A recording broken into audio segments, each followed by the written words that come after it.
They run some of the most troubled countries in the world, and many are going through a tricky time of transition.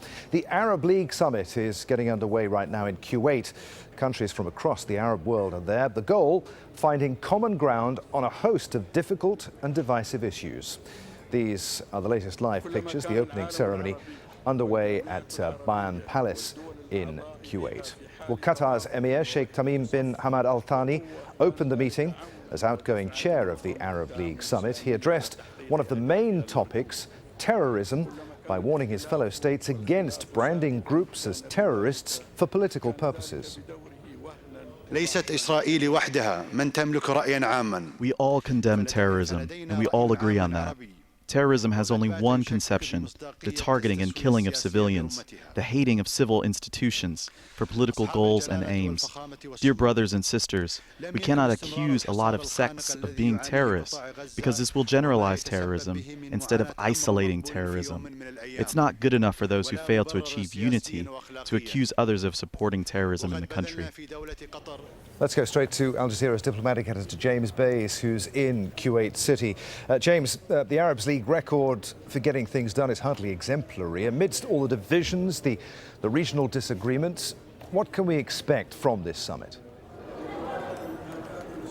Well, Adrian, there will be at the end of this resolutions from the Arab League, but whether they will actually have anything of great substance, I think we're going to have to wait and see.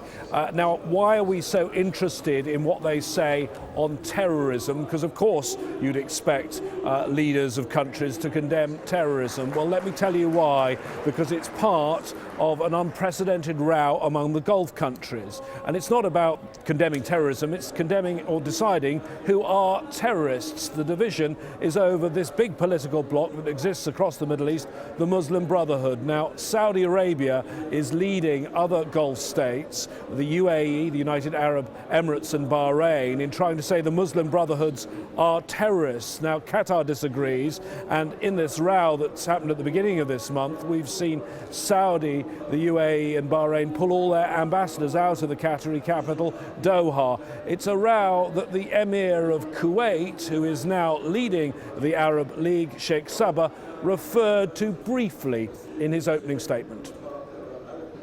The differences amongst our Arab nations, such differences is a real threat against our values and our ambitions, because it keeps us occupied, and this is against our solidarity and ability to face the challenges. We need to get rid of these point of differences, and we need to work hard for the unity of the Arab nations, and we need to work hard within the framework of cooperation, because the threats are huge.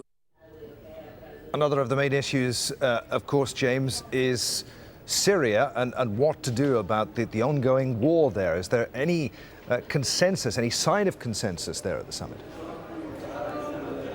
Well, I think there's a growing consensus that the Geneva process is going absolutely nowhere. It's not helped by the divisions between Russia and the US, and it's also not helped and may well be doomed by the forthcoming Syrian presidential election, when Bashar al-Assad has made it quite clear he's going to put himself up for re-election, and most observers think that will destroy the peace process. What other options are there? This was the comment from the Crown Prince of Saudi Arabia.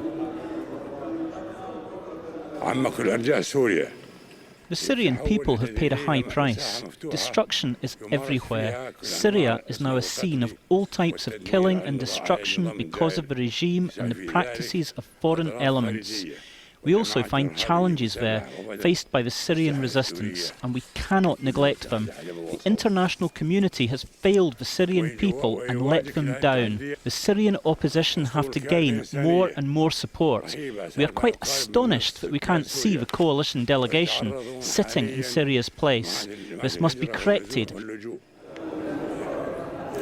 And that is one of the issues that was agreed in principle, that the Arab League seat for Syria, Adrian, would be given to the Syrian National Coalition. That was agreed a year ago in Doha, but still they haven't got full agreement on it, and still the Syrian representative Ahmed Jaba, who spoke to all the Arab League delegates here, spoke to them but wasn't allowed to sit in that seat. Clearly Syria and the situation in Egypt among the top of the agenda, but I think it's worth reminding our viewers that this is an Arab League that's facing lots of problems. If you look around the Arab League countries, other places in the Arab League that have war or ongoing instability and violence, you've got Lebanon, Iraq, Yemen, Libya, Sudan, Bahrain and Somalia. A host of problems these Arab leaders are going to have to talk about.